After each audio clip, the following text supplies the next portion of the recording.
Hello and welcome once again to the Daily Message. Yesterday I asked the question, what can I do to get closer to God? And so I posed that question yet again today. What is something I can do today to get closer to God? And I suggest today that we think about forgiveness. So who is that person in our lives with whom we are alienated? That we just haven't been able to get along, that there is a rift, that there is separation from that person.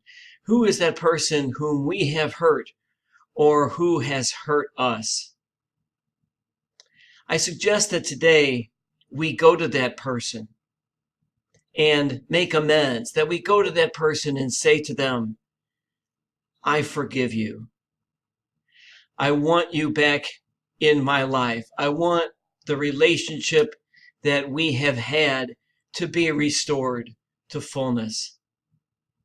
When we do that, when we share the gift of forgiveness, then we are sharing one of God's great gifts and one of the great signs of God's presence among us.